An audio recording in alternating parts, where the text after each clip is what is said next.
is really quick on the pit stop, in the refueling, dan juga diganti bannya.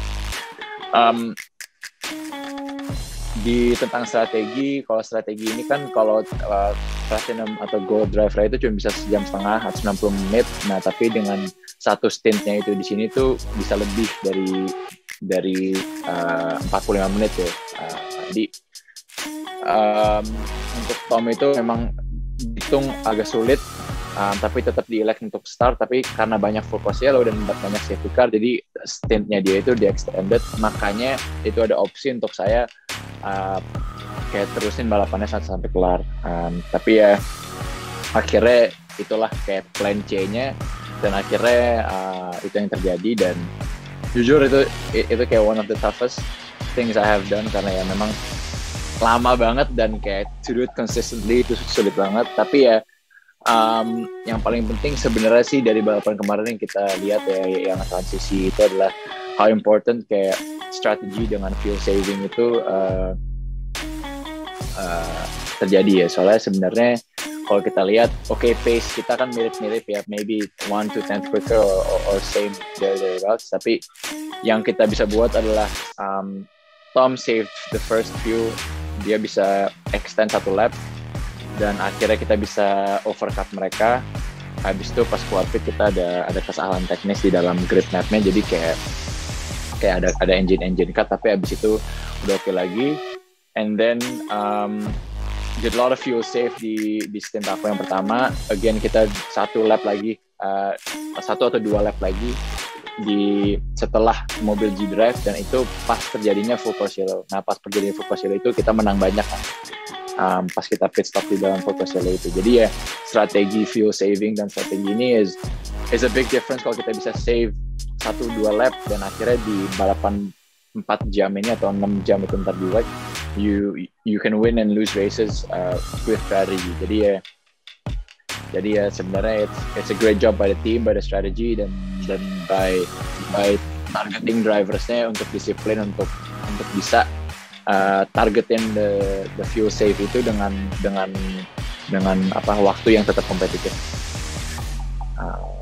Itu sih singkatnya. Singkat tapi itu panjang tapi singkat. Sip, Sean, berapa kilo nih berat badan hilang? Gila, balapan 3 jam lebih pasti berat badan langsung susut. Berapa kilo, San? Oh iya Kak, kemarin kan sebenarnya yang susah tuh bukan nyupir 3 jam lebihnya ya. Sebenarnya nyupir 3 jam lebihnya di dalam satu waktu itu, karena kan badan kita di satu tempat terus itu nggak gerak gitu ya. Maksudnya kayak posisinya sama terus gitu. Dan karena aku tinggi dan dalam posisinya itu tuh kayak nggak banyak blood flow, dan it's a lot, kayaknya bisa turun kayak 4 gitu ya. Aku pas kelar jujur keramnya banyak banget, kayak itu jalan karena kita bikin seat fit-nya waktu itu di Dubai, terus emang belum yang prima lah ya dibilang bangkunya itu. Jadi gila nih, biru-birunya di mana-mana banyak banget, terus kayak ada di pantatku gitu kayak bola tenis gitu gede banget. Terus sekarang harus balap lagi, jujur agak ya kita bisa lah. Tapi nanti start kan ya? Sean start kan ya? Insya Allah start. Iya, soalnya kalau emang terjadi lagi kayak kemarin dan Tom start dan akhirnya aku harus nyupir lagi 3 jam setengah, kayaknya jujur hari ini lebih sulit sih. Gitu. Ya, maksudnya kalau disuruh sanggup kayak mungkin sanggup ya, tapi kayak kalau bisa enggak sih. Oke, silakan teman-teman yang lain mau tanya langsung ke Sean. Oke, saya ini ya, unmute ya, Mas Aris mungkin. Oke, Sean, kalau Lemang itu kan benar-benar ketahanan dari ya banyak faktor kayak tadi gimana ngatur strategi soal bensin, juga masalah bannya juga. Tapi yang penting itu kan menjaga si driver itu supaya tidak fatigue ya. Bayangin aja berapa lap, jangan jalan yang itu aja apa segala macam. Nah, kunci yang benar-benar diperhatiin untuk mengurangi fatigue pada saat berkendara itu ada khusus nggak? Mungkin ada tim psikolog dari tim Jotanya atau gimana, bisa cerita nggak? karena memang yang paling susah itu mungkin kalau banyak pembalap yang bisa mengukir fastest lap ya. Cuman kan nggak banyak pembalap yang bisa konstan dengan kecepatannya. Nah itu apalagi 3,5 jam itu benar-benar capek banget gitu. Ibaratnya muterin Sentul 25 lap aja yang konstan itu udah benar-benar menguras ya. Kadang beberapa pembalap juga sulit itu untuk benar-benar mempertahankan dan juga meminimalisir yang fatigue dari dalam tubuh kita gitu. Mungkin bisa diutarain sedikit, Sean. Thank you.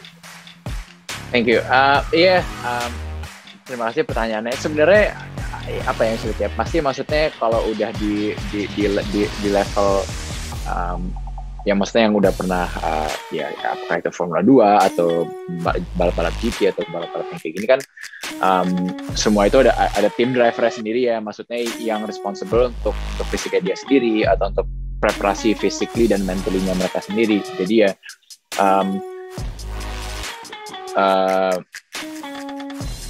jadi kalau ditanya seperti itu, yes, kita punya obviously tim yang kayak trainer-trainerku dan performance coach lah, let's say ya, yang memang jagain kita. Tapi kan masalah ini kayak proses ini semua kan terjadi kayak di luar balapannya juga ya, kayak pas pramusim, pas kita latihan fisik sendiri atau latihan mental sendiri yang memang jangka panjang endurance yang kita juga have to be physically strong. I think one is if you're physically stronger, kita fatigue-nya lebih less dan obviously your mind nggak kecapean juga kan, itu satu. Tapi dua, memang too mentally draining banget sih. I think di Lemang juga kan kelasnya bukan LMP2 aja ya, jadi kan ada LMP di sini ada LMP3 sama GT gitu, yang kita juga harus nyusul dengan secepat mungkin dengan tidak bikin accident atau mistakes gitu, which is also another thing yang really difficult. And then kalau kita ada target untuk save fuel, itu save fuel lagi gimana,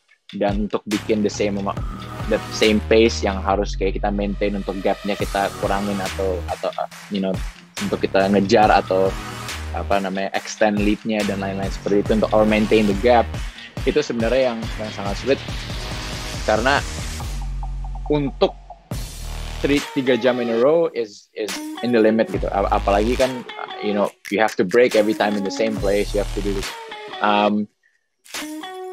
Tapi itu semua dengan pastilah dengan jam terbang, dengan latihan fisik yang kuat dan pastinya juga dengan the work kita buat di luar sirkuitnya juga ya. Karena kan balapannya itu kayak hasil dari kerja keras kita di luar di luar saat itu aja gitu. Kan preparasinya semuanya itu yang kita latih pas misalnya even pas FP mungkin kita nggak nyupir 3 jam in a row, tapi kan kita nyupir to train kayak okay, this is how you need to feel safe, this is how you need to do consistent laps, this is how you need to do that. Dan itulah yang akhirnya buat some drivers are better than others di beda-beda ya. Ada yang memang lebih satu untuk one lap, ada yang lebih kuat untuk doing consistently, beda-beda lah. Tapi kalau dari tim kita sendiri, yes, dengan level di sini, bukan level di sini ya, level kita balap yang let's say professional gitu, pastinya udah ada tim sendiri yang jadi kayak we hold accountable gitu loh ya kan. Jadi kayak dari tim Jotanya sendiri nggak ada orang yang kayak spesial gitu. Jadi each driver biasanya emang ada trainernya sendiri, ada performance coach sendiri yang have to make sure kayak sebagai pembalapnya kita udah prima dan udah harus siap untuk salah satunya kondisi itu gitu kan. Even though nggak di plan tapi kemungkinan harus kayak gitu dan kita udah harus siap lah. Ada indikator yang dipasang khusus nggak? Kalau misalnya tadi kan fuel udah ada pasti indikatornya ya, ban juga udah ada. Untuk yang dari pembalap kan kadang-kadang kalau lu udah pakai baju balap sama helm kan suka lupa diri kadang-kadang, kayaknya masih kuat nih gue, kadang-kadang masih kuat nih, tapi kan badan kadang-kadang ternyata udah capek atau apa, ada mungkin lu dipasangin kayak apa gitu untuk wah nih kayaknya Sean udah capek nih harus masuk pit gitu, ada nggak? Enggak sih, tapi I think Enggak ada indikator seperti itu, tapi mereka kan indikatornya mungkin bisa, kalau kita bilang oke, fuel target kita harus misalnya 3,15 per liter per lap gitu. Tapi kita nggak achieve the target. Terus dibilangnya juga lihat dari datanya sektor waktu-waktu sektornya naik turun atau apapun itu kan itu menghasilkan bahwa ini orang lagi konsen. Iya udah ya konsennya turun lah karena misalnya kecapean atau apapun itu ya kan. Jadi kan adalah indikator-indikator pasti dan kan radio communication juga setiap lap ngobrol tentang pace, ngobrol tentang keadaan balapnya. Jadi ya pasti itu kan something yang kita selalu dikomunikasikan untuk benefit untuk ya driver satunya lagi juga. Maksudnya kemarin kalau emang aku nggak bisa maintain ya Tom dimasukin gitu, habis ntar tinggal ganti lagi kalau memang minimum driving time nggak ketemu ataupun Oke, cukup dari gua. Oke, Mas Aris, terima kasih. Mungkin yang lain ingin bertanya, tapi sebelum yang lain aku boleh tanya ya Sean ya. Siap. Ada mode di mobil nggak? Jadi pada saat save atau apa seperti di Formula gitu nggak Sean? No, enggak sih. Ada engine mode tapi itu biasanya itu untuk kayak untuk volley doang. Mode-nya itu lebih untuk kayak deep displacement untuk alternator. Jadi kayak itu sebenarnya untuk qualifying doang. Jadi kayak use all the energy untuk basically kayak untuk satu lap gitu bisa dipakai kayak alternatornya gitu loh. Kalau engine modes ada beberapa tapi itu lebih ke kayak how does the engine reflect kayak di downshift atau di upshift kayak gitu loh. Jadi kayak under braking terus kayak engine brakingnya how kayak gimana dia how aggressive the engine braking is. Soalnya kan kayak itu bisa ya help rotate the car and stuff like that gitu. Yang lain sih lebih simple ya, maksudnya nggak ada mode-mode yang kayak Formula 1 yang kayak udah cut off-nya itu otomatis atau apapun itu. Kalau kita ganti engine mode lebih harus physically ya lift and coast, habis itu brake and kayak gitu-gitu sih. Ya artinya peran pembalap pada saat balap ketahanan ini kan selain fisik juga peran pembalap masih begitu besar ya Sean ya untuk menentukan. Jadi sangat berat di sisi pembalap. Oke. Ya tapi maksudnya di Formula 1 juga sama gitu kan. Karena itu untuk ganti-ganti juga gampang. Kayak semua itu perannya di pembalapnya banyak. Bukan kayak di sini lebih besar daripada di sana gitu loh. Ngerti nggak sih? Kayak dua-duanya susah gitu. Tapi beda aja gitu. Karakteristiknya beda susahnya gitu ya. Oke. Thank you Son. Ayo yang lain teman-teman silahkan kalau mau tanya. Saya bantu untuk unmute nanti. Siapa? Ya, saya boleh tanya Bang Wahab, Ambes. Ya. Santan, turut prihatin ya dengan itu kondisi di rumah ya. Lumayan. Paha paling besar ini tadi. Satu mobil kerendam tapi nggak apa-apa lah, biasa itu. Oke. Silakan Bud, silakan. Sekali lagi congratulations to Sean, luar biasa dari ke-6 ya. Ke-6 terus ketika hari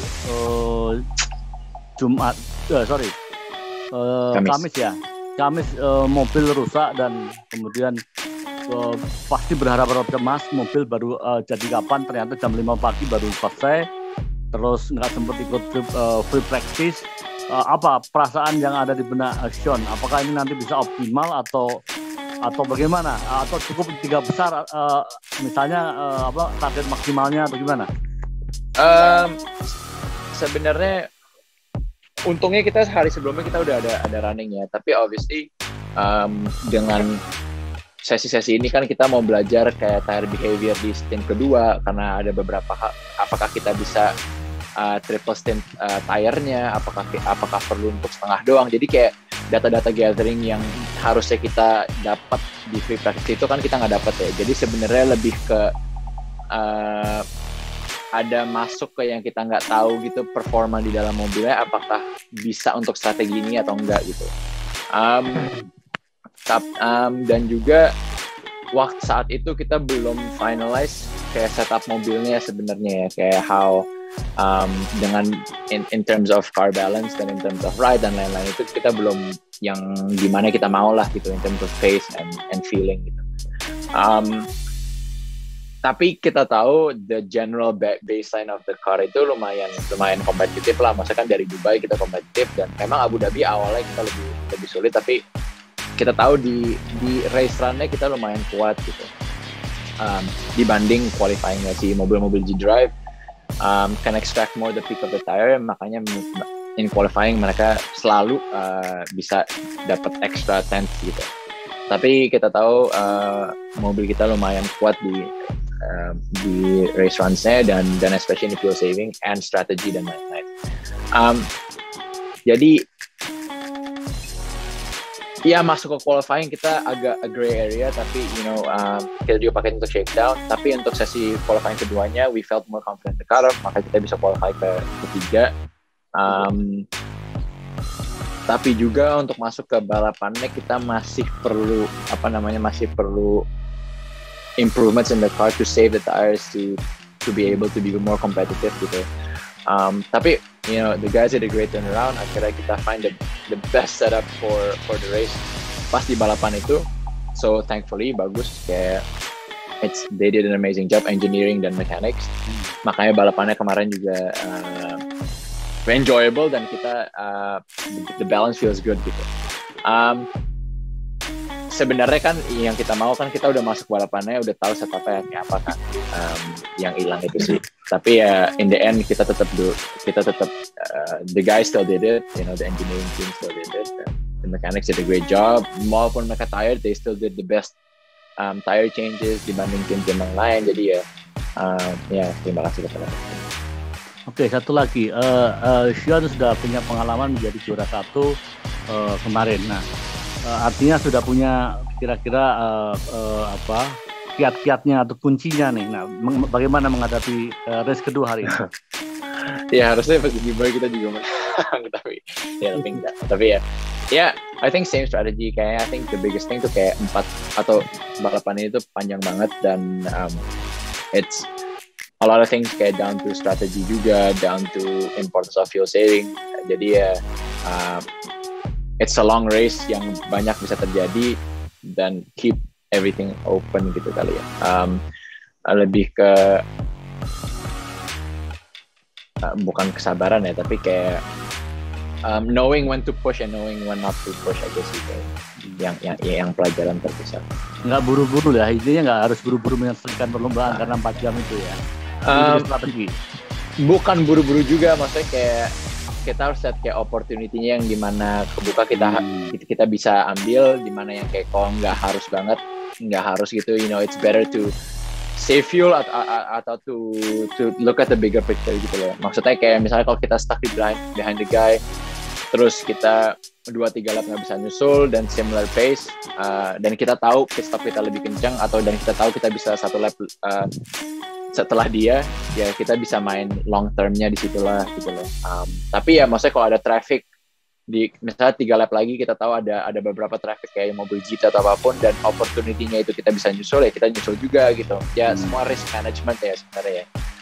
Dan sebenarnya sekarang itu kita masih beradaptasi di baca kayak pikiran mobil GT itu kayak gimana tendensi untuk gimana mereka kasih jalannya, atau di mana yang kita bisa nyusulnya yang paling benar, kayak gitu-gitunya sih.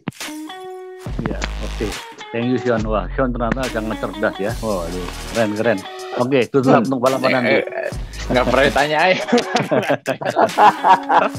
Baik, terima kasih Mas Budi Santen. Ini udah yang ada yang soalnya dari dulu tanya cuma kecepatannya doang, nggak pernah ditanya kayak gini. Pertama kali tanya kayak gini, jawab. Presa kasih Presa. Ya, ini sudah ada 2 yang mau nanya. Ini urutan. Pertama adalah Mas Reza dari Jogja, yang kedua Mbak Saras. Kita kasih kesempatan dulu ke Mas Reza dulu ya, yang booking duluan. Silakan Mas Reza. Mas Sean. Hai bro, cool.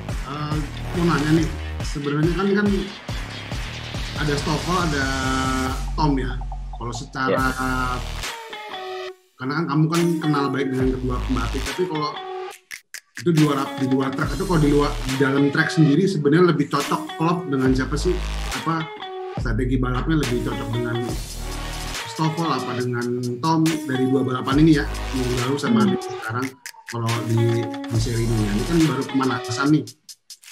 Gimana persiapan buat WEC-nya ke depan? Apa dari udah bisa kelihatan mau kayak gimana di dua seri? Kayaknya itu dia ya. I think chemistry pembalap itu sangat penting ya. Soalnya masih gini kan, di sini kita harus, misalnya driving style itu bisa orang berbeda-beda kan. Dan kalau kita bisa lihat juga kayak misalnya sometimes it's not about physically doang. Misalnya mereka height-nya mirip-mirip, makanya harusnya mereka bagus di dalam itunya. Soalnya kan pakai insert bangku-bangku gitu juga ngaruh kan. Tapi juga makanya kalau kita lihat Porsche tahun lalu itu Mark Webber, Hartley, terus tahu ada Timo Schneider yang pendek banget gitu misalnya. Kenapa? Sebenarnya kan lebih karena chemistry mereka itu pas cocok gitu ya. Cocok tuh apa sih? Cocok itu berbeda-beda, kayak it's also kayak no ego in terms of kayak everyone wants the same setup moving forward. Kayak mungkin driving style itu berbeda-beda, tapi untuk mobil ini lebih kencang kita adapt to each other, atau juga kayak satu suara untuk kemana sih arah mobilnya itu yang lebih bagus, in terms of setup, in terms of strategi, dan in terms of semua itu yang bermain itu I think it's really important di dalam chemistry-nya. I think in terms of driving-nya sendiri ya, kalau udah di level itu mirip-mirip lah ya kan. Maybe 1-2 tenths, maybe a bit better saving the front tires, maybe a bit better saving the rears, maybe a bit better di sini-sini yang kita bertiga juga bisa belajar gitu. Tapi what's really important apalagi di satu tim seperti kayak gini adalah the chemistry, dan juga bagaimana mereka bisa, atau bagaimana kita bisa adapt ke driving style kita untuk masing-masing, dan untuk develop the best setup for us gitu, and strategy dan yang lain-lain lah gitu. Maksudnya nggak ada ego untuk kayak gue mau kasih lihat I can do the best average race pace, makanya dia nggak fokus di fuelnya, atau kan banyak juga ada orang kayak gitu kan, mau ngasih lihat doang atau apa. Jadi that chemistry is very important. Jadi kalau ditanya siapa yang lebih bagus, nggak ada gitu ya, soalnya they're both great, dan kita semua ngerti di dalam tim ini apa yang kita harus lakukan untuk menang gitu.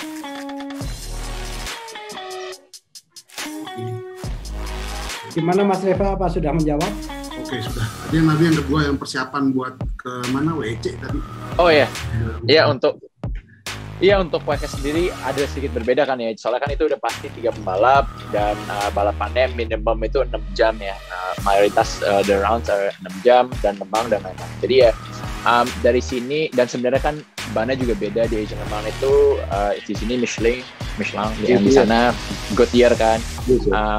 Ya, jadi itu ada berbeda juga, tapi I think it's more chemistry sama engineer-nya juga. In races-nya kita tendensinya ngapain aja, radio communication-nya itu sepenting apa aja, dan misalnya tendensi untuk strategi drive, misalnya aku atau Stoffel atau Tom itu bisa disuruh apa aja supaya kita bisa saling beradaptasi. I think semua itu yang kita belajar di Asian Le Mans ini bakal pakai di WEC gitu ya, karena chemistry-nya itu semua. Dan jadi kalau in terms of strategy, kita udah bisa lebih tahu kayak se-flexible apa sih this driver lineup gitu.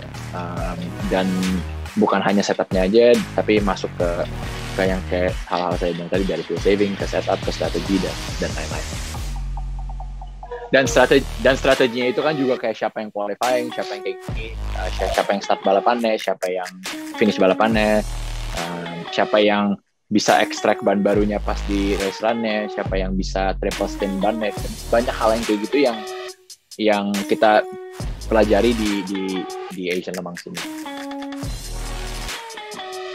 Ya, Mas Reza udah menjawab ya? Ya, cukup Mas Wahab.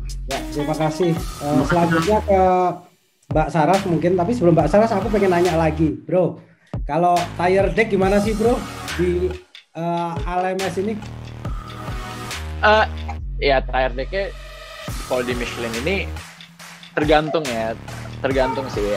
Kayak di Dubai it was quite a bit of tire deck, tapi nggak banyak banget. Tapi ada wear-nya gitu. Wear-nya tendensinya ya lebih ke depan waktu di Dubai, karena how the track was and how we set up the car to protect the rears. Kalau di sini karena di Abu Dhabi karena less energy in the tires, it's less wear, tapi lebih kayak kayak temperature sensitive gitu ya. Tapi juga iya yang sulitnya kalau di ban itu kan pas kita masuk ke pit stop, it's full fuel lagi, so you come out with fuel. Kan fuel effect is big ya. Maksudnya kayak 20 kilo fuel dan dibanding full tank which is 70, it's a big difference gitu. Jadi ya how to, dan when the pressures are low you bounce. Jadi kayak a lot of the driving to keep the same pace without dan to preserve the tires, itu juga ada beberapa trik-trik yang kita bisa tahu kapan kita bisa push dengan bannya, gimana enggak, dan how to save the brakes if it's kalau memang itu tracknya kayak heavy on braking kayak di Abu Dhabi. Di sini kayak how to not lose a lot of time but still maintaining the same pace, maintaining the brakes, karena kan ini this endurance sport ini a lot of things yang kita harus udah bisa adapt as a driver untuk save everything lah gitu loh. Ngerti kalau memang tahu-tahu misalnya brakes are too hot, we need to pull them down, how to not wear the brakes, a lot of things yang kayak gitu yang kita harus bisa beradaptasi sebagai pembalap dan achieve similar lap times lah. Ya. Mbak Sarah, silakan Mbak Sarah, langsung ke Sean. Sean. Kabar. Sorry, nggak bisa pakai video. Ya. Sebelumnya selamat ya untuk Sean, kemenangan pertama sejak Asian Le Mans Series Sepang 2016. Iya, sedih ya. Gila, sedih banget. Ini setelah akhirnya merasakan kemenangan lagi, pastinya perasaannya seneng dong. Tapi ada perbedaan sih dengan kemenangan yang 2016 sama yang 2001 ini. Terus kemarin kan balapannya Sean 3 jam. Itu apakah bagian dari strategi atau karena Tom maksudnya habis kecelakaan dia jadi butuh pemulihan, jadi dia stintnya nggak sebanyak sama Sean gitu. Itu aja dulu. Iya, mungkin kemarin setelah stint itu aku udah kecapean, aku udah nggak ngerti lagi, tapi I'm very relieved. Soalnya kayak dari awal 2016 itu tuh ya kita alhamdulillah kita podium 2 atau malah 3 pun juga nggak pernah, pokoknya 2 doang. Kayak di Austria kedua, di Monaco kedua, di WEC waktu itu juga kedua. Pokoknya banyak tuh yang kayak kedua terus gitu. Jadi ya akhirnya untuk menang itu lagi tuh kayak it's a big achievement. Perbedaan Asian Le Mans dulu ya levelnya juga beda ya Mbak. Waktu 2016 itu LMP2-nya nggak sebanyak sekarang, maupun sekarang cuma 7, tapi level of the teams dan level of the drivers-nya juga berbeda.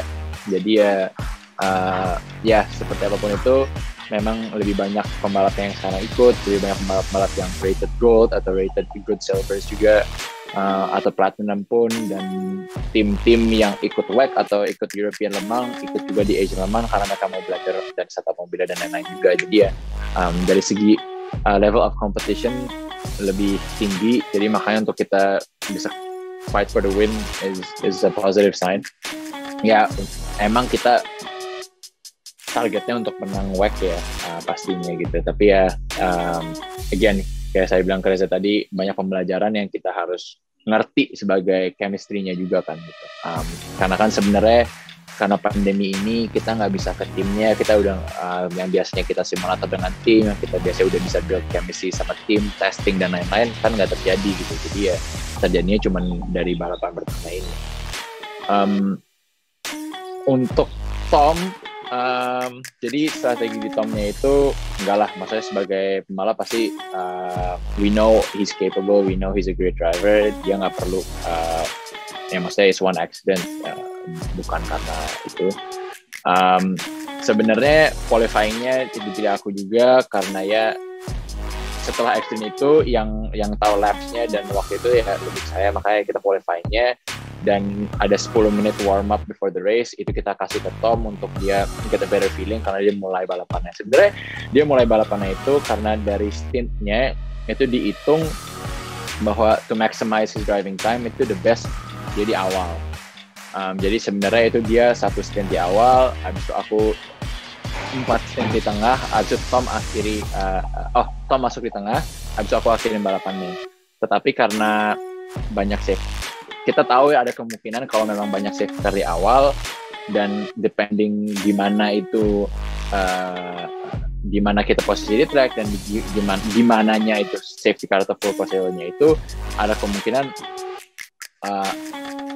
I'm gonna do the whole race gitu. Ya akhirnya dengan fuel saving kita bagus juga dan lain-lain, Tom itu kalau masuk nggak bisa satu stint, karena satu stint itu di sini tuh sekitar 50 menit gitu. Nah kalau dia masuk lagi nih 50 menit, dia nggak bisa, dia tuh cuma bisa kalau nggak salah 19 lap, sedangkan biasanya 24. Jadi ya takutnya kita bisa lose that time in the end, dan atau ada fokusnya atau apapun itu kita bisa lose the lead atau apapun itu kan. Jadi itu yang risk yang mereka nggak mau ambil, makanya kita taruh saya terus sampai akhir gitu sih. Lebih ke strategy decision sih abis itu. Tapi hari ini kita bilang kayak untuk limit to maximize time driving juga dan limit kejadian kayak aku harus nyupir sepanjang itu, karena kalau dibilang untuk redo the stint kayak hari ini jujur itu sulit buat saya. Jadi ya akhirnya today I'm gonna start terus kayak lebih ke mirip ke Abu Dhabi lah, mirip ke Dubai yang Tom will do the middle stint terus lah. Ya Mbak Saras, udah menjawab semua pertanyaannya Mbak Saras? Udah mau nanya lagi. Silakan. Iya. Sean tahun ini memutuskan turun di Asian Le Mans Series dan WEC yang mana saya bilang dua-duanya adalah di endurance race ya. Apakah ini salah satu upaya Sean untuk menuju ke Formula One gitu? Maksudnya untuk mendapatkan poin super license, karena kan udah bukan ya bagaimanapun juga Formula One masih tetap menjadi impian dan cita-cita tinggi dari semua pembalap mobil kan. Gitu aja. Iya. Masih. Nggak sih sebenarnya. I think it's time to sebenarnya gini, di WEC-nya sendiri kita lihat future di WEC-nya karena tahun ini kan debut hypercar dan tahun depan juga hypercar itu udah tim manufacturer, tahun depan Peugeot juga masuk lagi dan beberapa manufacturer lain, dan 2023 kalau nggak salah atau 2023 itu masuk LMDH juga dan yang udah beberapa manufacturer juga. I think untuk saya personally, I've always dreamt of being kayak a manufacturer drive gitu ya. So I think dengan kita ada waktunya untuk di WEC ini dan do a good job in this 2 years or this year and next year, hopefully kita bisa dapat opportunity untuk have a big future in WEC or in a manufacturer di apakah itu WEC, di LMDH atau hypercar atau apapun itu. Ya, kayaknya untuk ngomongin Formula 1, I'm 24, turning 25, I'm looking unlikely. Tapi kan bisa dapat poin super license. Iya, kita tahu lah berapa ribet itu untuk masuk Formula 1. Jadi Tapi gini Mas Saras, suatu ketika saya pernah diceritain Pak Ricardo. Waktu Pak Ricardo nanya ke Sean, sebenarnya kepengen jadi apa sih? Saya kepengen jadi profesional driver. Betul ya Sean ya? Ya maksudnya kalau ditanya semua pembalap, semua orang mau masuk Formula 1 gitu. Maksudnya ya it's not a question. Untuk kita always been that dream. Tapi again sometimes realistically apa sih yang kita masih buat gitu kan. I think dengan umur saya sekarang saya masih bisa be effective di dunia otomotif ya. Mungkin se-efektif apa itu, mungkin saya paling efektifnya di WEC dan where I get valued as a racing driver gitu. Sedang dibanding nanti kan. Oke, sudah ada yang booking pertanyaan lagi ini Sean dari Mas Denny Munikartono. Mas Denny mungkin bisa open mic-nya, silahkan bertanya Mas Denny langsung ke Sean. Oke. Halo, tes. Broku. Halo Sean, selamat buat That was very Thank you. Pegel kagak tuh badan?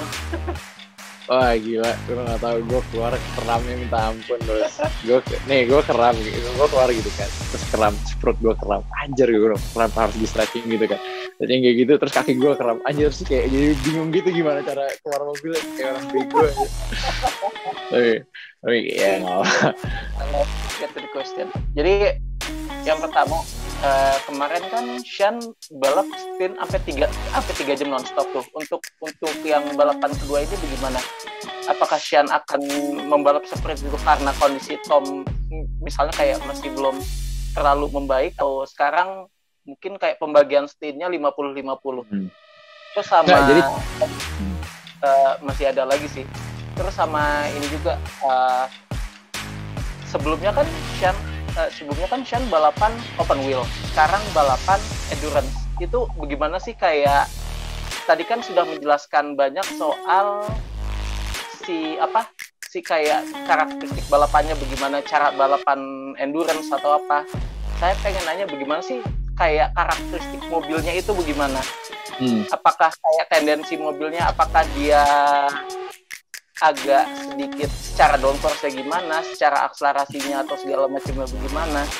Terus sama yang saya lihat juga dibanding balapan di Dubai kemarin, Bahrain atau Dubai?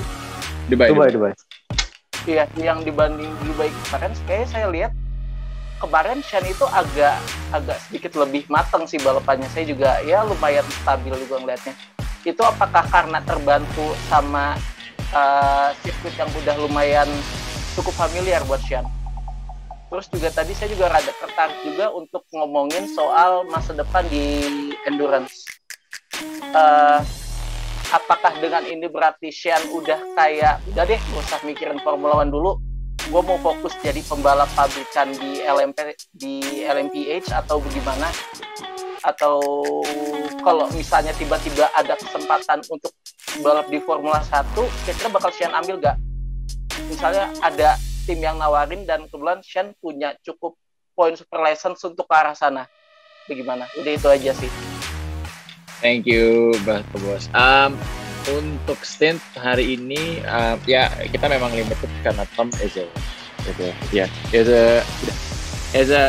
platinum or gold yang cuma bisa 1,5 jam ya. So in terms of that, tapi strateginya memang diganti untuk Asa yang mulai duluan, jadi mirip lebih ke Dubai yang Stoffel di tengah. Jadi tapi ya again itu semua tergantung dengan road pasti lo nyantar kayak gimana dan strategi balapannya. Tapi driving yang sebenarnya aku minta adalah untuk kalau memang aku tetap 3 jam nggak apa-apa, tapi dibagi gitu ya. Jadi kan makanya aku mulai terus Tom masuk, terus aku masuk lagi gitu. Yang ya badan kita lebih bisa stres daripada 3 jam di dalam mobil terus-terusan. Jadi memang kalau ada atau memang harus 3 jam lagi, tapi di split lah 3 jamnya itu dibagi 2 gitu. Kalau kemarin kan 3 jamnya langsung. Itu satu. Kedua, ya kalau kematangan mungkin in terms of pace and everything like that enggak ya, tapi mungkin it's lebih kayak decisions di dalam balapannya sendiri yang before in F2 like you need to do it straight away. Dan beberapa hal juga yang kayak antisipasi sama mobil LMP3-nya atau mobil GP-nya itu atau traffic management-nya itu seperti kayak apa, dan behavior orang-orang itu seperti apa. Jadi ya lebih ke understanding itunya aja sih. Dan kayak saya bilang tadi yang di awal-awal kayak ada yang makanya juga kayak gimana yang kita bisa lebih menang waktunya, when is it worth to save more fuel, when is it worth to attack, dan looking at the opportunities untuk kita bisa overtake atau looking at the opportunities untuk kita bisa save fuel, dan win one lap and then overtake them in a pit stop and things like this gitu.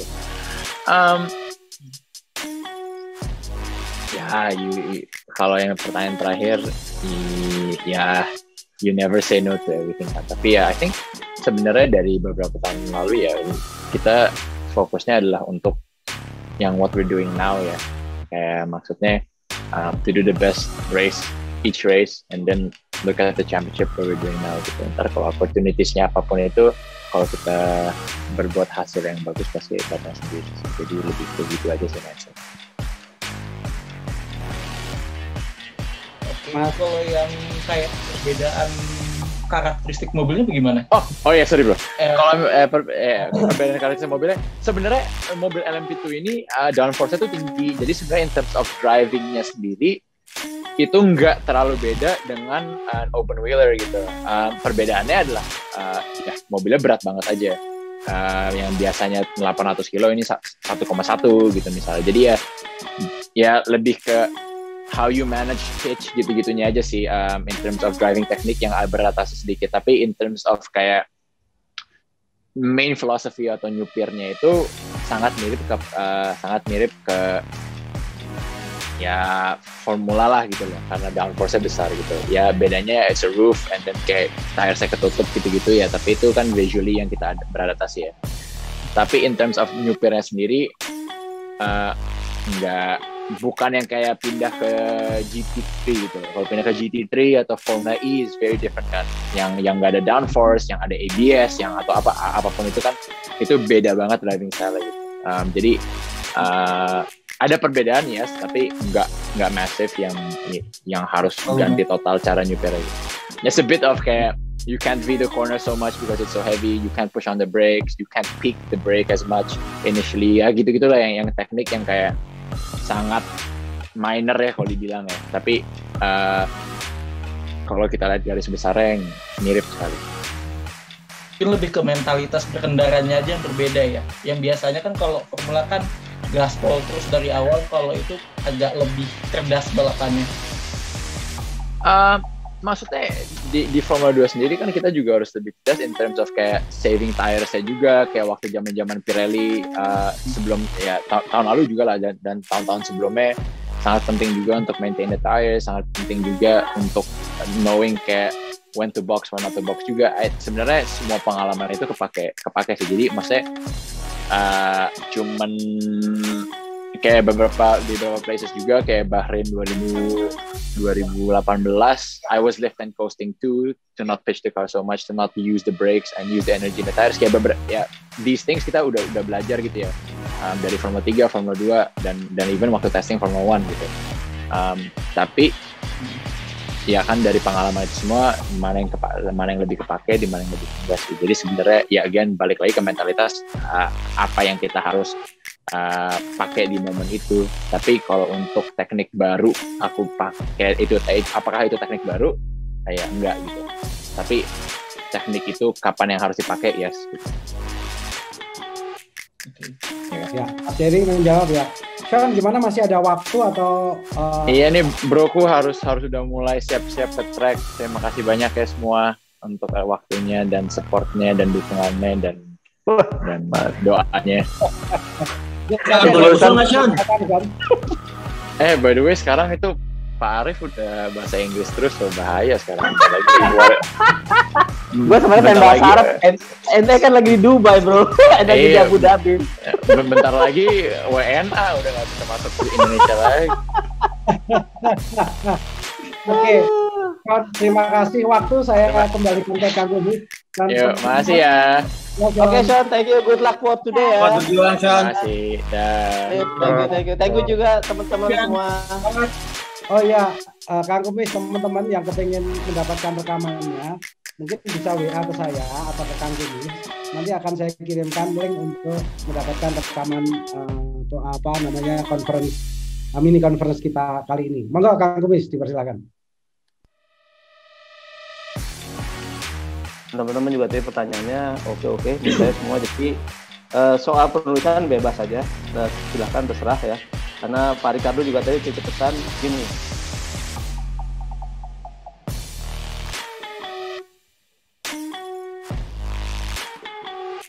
apa Kak? Kang? Freeze. Salah koneksi dia mungkin. Kayak Sri Mulat gitu loh.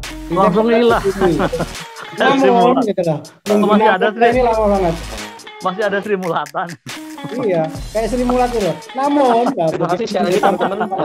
Studio 10 kita nonton lagi balapan Sean di situs Sean Gelael, sean-gelael.com. Nah, lagi kan. Namun gitu lagi. Asmuni. tua. Trimulat. Casmu nih. Ketahuan umurnya lo, Hap. Ya, mau apa lagi yang paling lucu itu Sri Mulat sampai sekarang. Iya, tapi penggantinya sopo ae saiki. Mati kabeh. Sekarang Galuh itu kan udah warkop DKI. Anyway teman-teman, ini ada Mas Gatot juga. Mungkin Mas Gatot pengen menyampaikan pesan, silahkan Mas Gatot. Nah, ada Mas Wahab. Terima kasih teman-teman yang udah bergabung.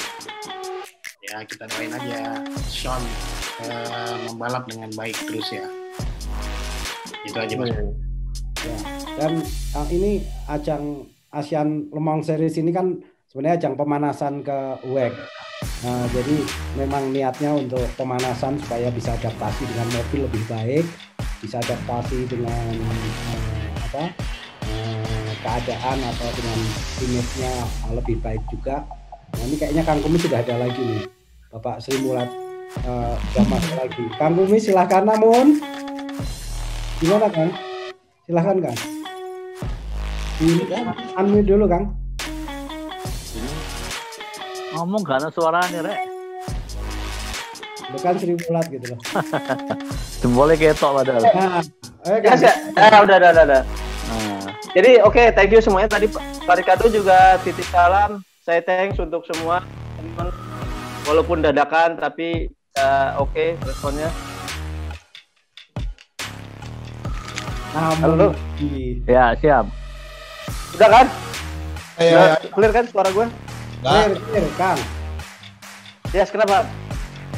Oke. Kalau gitu kita silakan kan diakhiri saja. Jadi sekali lagi teman-teman yang kepengin mendapatkan rekamannya nanti bisa WA ke saya